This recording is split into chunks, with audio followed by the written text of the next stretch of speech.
Hey everybody, I hope you're doing okay. I know I probably look different. I got bored and I shaved my beard. And it was the first time I've done that in over 10 years. And I've already promised my kids, and so I'll promise to you that I'll never do it again. They don't like it. Um, so yeah, going to share some thoughts with you. But before I do that, I want to encourage you, if you're not a part of our Life Talks group, um, where we discuss different topics having to do with Scripture and God and also our life and our experiences. If you're not a part of that group, I encourage you to join us. We're doing it via email now, and so you'll if you want to join up, you'll get an email with some topics and some questions and some Bible verses, and what you can do is read those things and read the verses and answer the questions, just as sincerely and authentically as you can, and then we share those with each other as a means of encouraging one another and sometimes challenging each other and just kind of gaining insight into each other's perspective, which is really helpful in our Christian walk. And so if you're not a part of that and you want to participate, shoot me your email address or just put it in the comments of this video, and I'll make sure that you can jump in on that, because it's really cool, it's really helpful, really encouraging. I'm sure that you are staying up to date on the news and everything that's going on.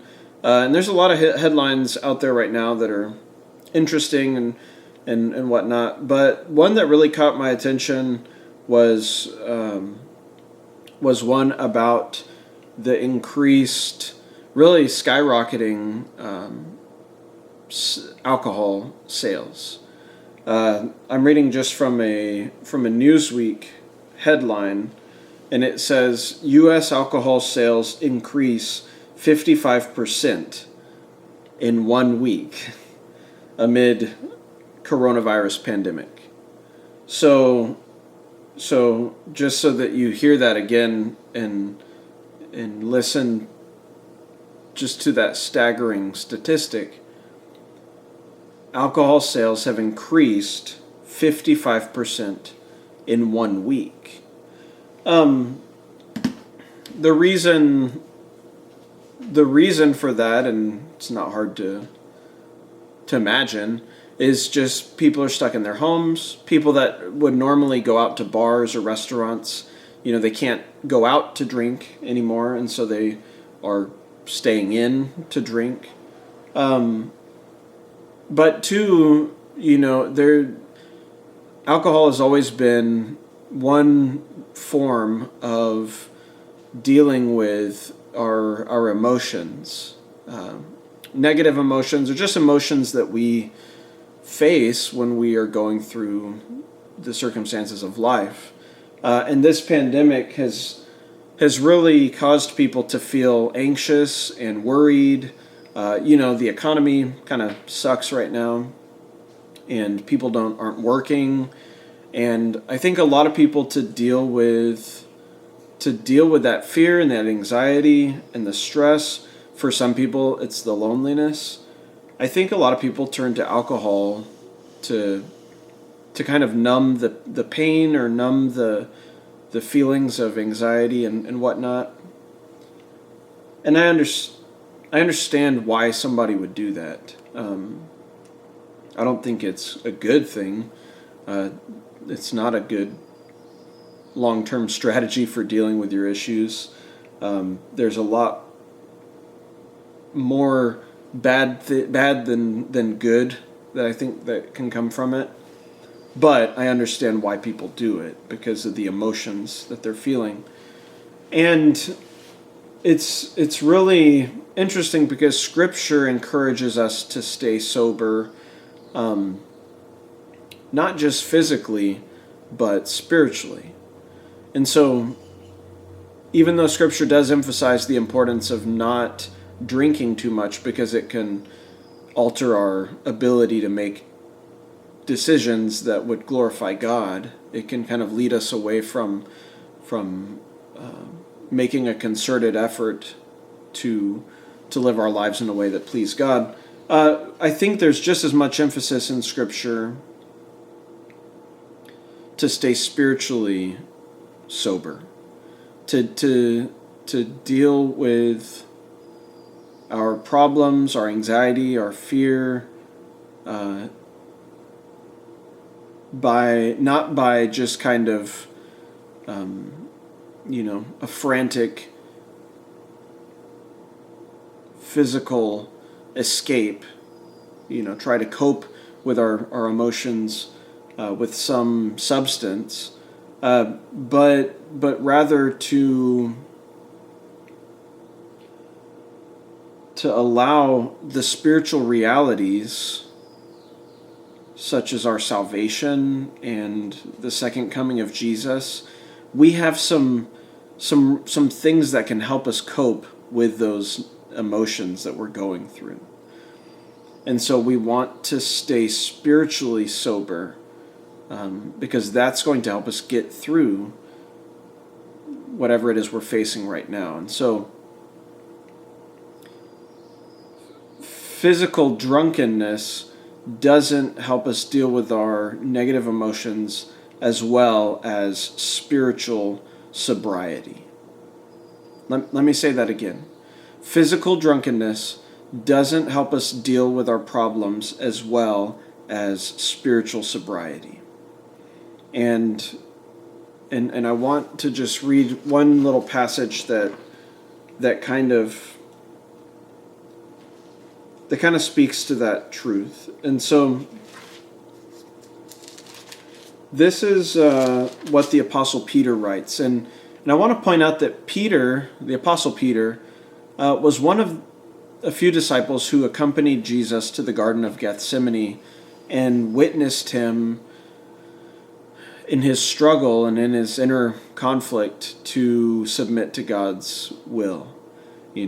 Jesus was saying, "Let this cup pass from me, but not my will, your will be done." And Peter saw that. But Peter himself was struggling to stay awake. He was struggling to keep watch. He was struggling to stay mentally and emotionally sober. One of the way that he was dealing with his stress and his emotions was by falling asleep. And Jesus keeps coming back and telling his disciples, the flesh or the spirit is willing, but the flesh is weak. Stay awake, stay sober. And so the same Peter who was falling asleep due to fear and anxiety and stress when Jesus was in the garden is now writing to Christians who are being persecuted and dealing with a boatload of problems in their everyday lives. And what he tells them in verse 13 of 1 Peter is, "Therefore, prepare your minds for action." So get yourself mentally prepared and equipped for action, to do things, to engage your problems. And that's one of the biggest issues that we have is sometimes we don't want to think through our emotions. We don't want to step back from the way that we feel and think about how we feel. But Peter says, prepare your minds for action. Thinking about your emotions and thinking about your problems allows you to deal with them in a logical way. Whereas drinking because of your problems, or sleeping, through your problems, or eating away your problems is not going to, it's going to cause more harm than good. And so Peter says, prepare your minds for action.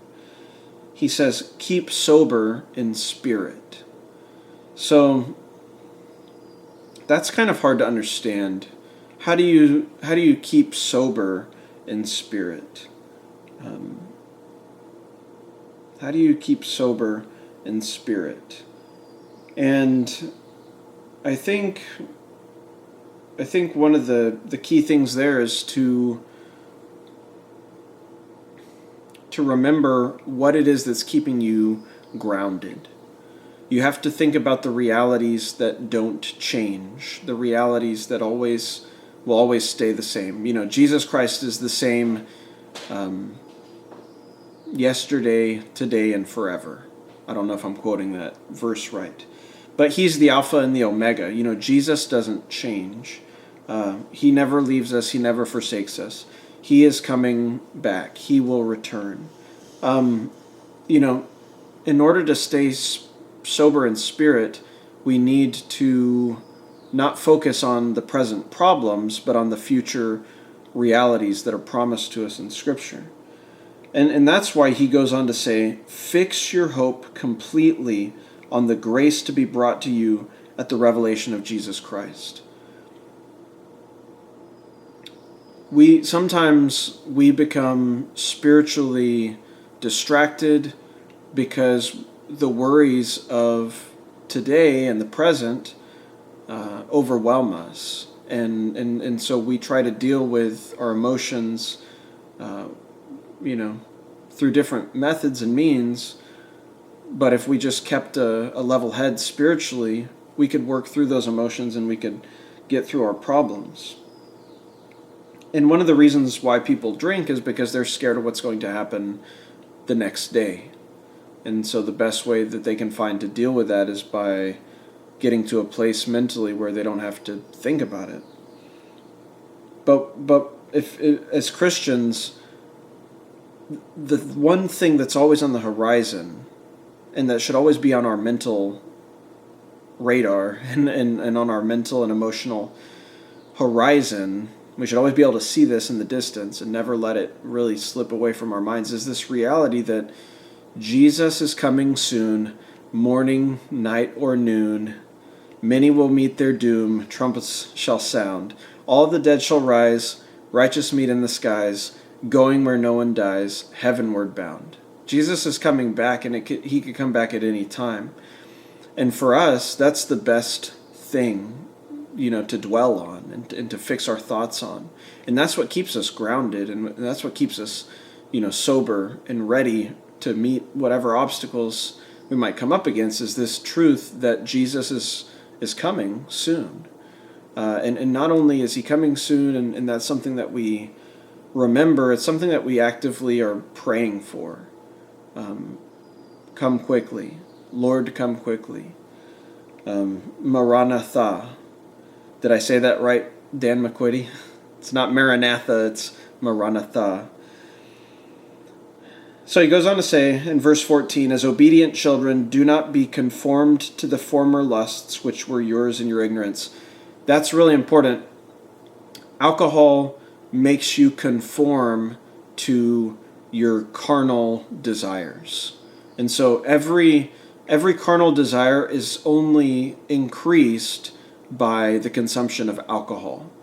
And as far as like the way that we deal with our emotions and the way that we deal with our problems, I think too, we can allow ourselves to be conformed by our former lusts, giving into sin and temptation, because that can do the same thing for us emotionally that alcohol does for us physically. It's kind of like a coping mechanism. But he says, don't be conformed to those former lusts. And so we have to be in a state where we're not being conformed to those former ways, but we are actively allowing ourselves to be conformed into the image of Jesus. And that's why he says in verse 15, like the Holy One who called you, be holy yourselves in all of your behavior, because it is written, you shall be holy, for I am holy. Now that's one of those verses where it's like, man, how do I do that? And I think the only true way to become holy like Jesus is holy is by allowing the Spirit to transpose Christ's image and his heart and his behavior onto your heart and kind of begin to work on your life. And so let's try to stay sober. let's try to keep the realities of Scripture in our hearts and in our minds so that we can stay grounded and stay prepared and mentally ready for, to face all these emotions and things that we're dealing with. And always remembering that Jesus could come at any time. And that's a really good motivation for how we should live our lives right now. So hope you've been blessed. Hope you're doing okay. If you're having any struggles, if you're dealing with anything, please reach out and find somebody to talk to. Definitely pray when you feel the need to. But let's keep God at the forefront of our hearts and minds. Blessings.